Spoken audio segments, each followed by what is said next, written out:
എൻ്റെ ഉമ്മ എന്നിൽ നിന്ന് വിട്ടുപിരിഞ്ഞിട്ട് നാളേക്ക് ദുൽഹിജ്ജ 16-ന് 2 വർഷം തികയുകയാണ്. എൻ്റെ ഉമ്മയെക്കുറിച്ച് പറയുകയാണെങ്കിൽ ഇത്രത്തോളം സ്നേഹിച്ച ഒരു ഉമ്മ ലോകത്ത് വേറുണ്ടോ എന്നാണ് സംശയം. അത്രത്തോളം സ്നേഹമായിരുന്നു.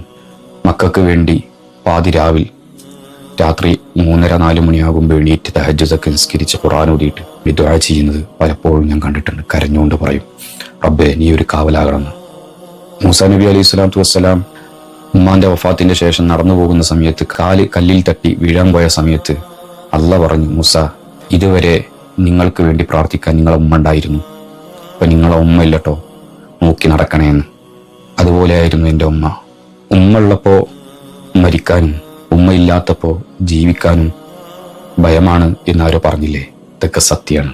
പക്ഷെ എൻ്റെ ഒരു ആഗ്രഹം എന്താന്ന് ചോദിച്ചാൽ എൻ്റെ ഉമ്മാന്റെ ഹയാത്ത് കാലത്ത് ഞാൻ മരിക്കണം എന്നായിരുന്നു.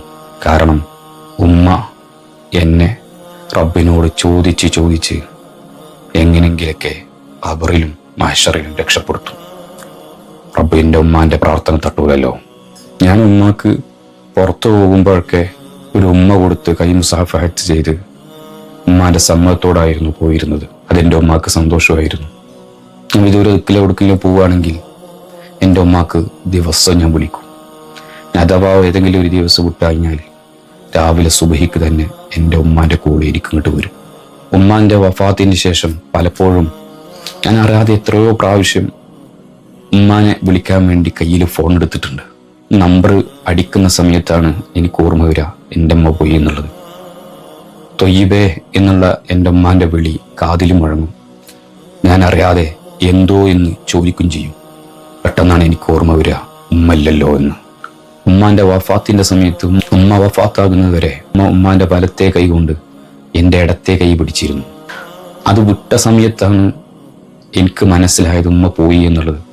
ആ പിടിച്ചത് അതുവരെ ഞാൻ അറിഞ്ഞിട്ടില്ല. അവസാനം ആ പിടുത്തം മയഞ്ഞു പോയപ്പോൾ ഞാൻ മനസ്സിലാക്കി എൻ്റെ ഉമ്മ പോയി എന്നുള്ളത്. എൻ്റെ ഉമ്മാക്ക് ഏറ്റവും വലിയ സങ്കടം എന്താണെന്ന് വെച്ചാൽ ഉമ്മ എപ്പോഴും പറയും, ഞാൻ പോയി കഴിഞ്ഞാൽ എൻ്റെ തൊയ്യവിനാ.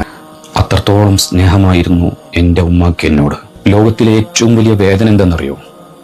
അത് ഉമ്മാരി നഷ്ടപ്പെടുക എന്നുള്ളതാണ്. കഴിയുന്നവരൊക്കെ എൻ്റെ ഉമ്മാന്റെ പേരിൽ ഒരു ഫാത്തിഹ, യാസീൻ, തഹ്ലീല്, സ്വലാത്തുകളൊക്കെ ചൊല്ലി ഹദിയ ചെയ്യുക. ഇനി അത് ഓതാൻ അറിയാത്തവര് നിങ്ങൾക്കറിയുന്ന സ്വലാത്തുകൾ അത് ചൊല്ലിയിട്ട് ഹദിയ ചെയ്യുക. ഇൻഷാ അള്ളാഹ് നിങ്ങൾ ചൊല്ലിയത് താഴെ കമൻ്റായിട്ട് ഞാൻ ചൊല്ലി എന്ന് അറിയിക്കുകയാണെങ്കിൽ അതെനിക്ക് വളരെ സന്തോഷം. ഇൻഷാ അള്ളാഹ് നാളെ വെള്ളിയാഴ്ച രാത്രി ഞങ്ങൾ ഈ തൊയ്ബാനന്ദൻ ചാനലിലൂടെ എൻ്റെ ഉമ്മാക്ക് വേണ്ടി പ്രാർത്ഥനയും സ്വലാത്ത് ഹൽപ്പയും നടക്കുന്നുണ്ട്. ഇൻഷാ അള്ളാഹ് കഴിയുന്നവരൊക്കെ അതിൽ പങ്കെടുക്കുക.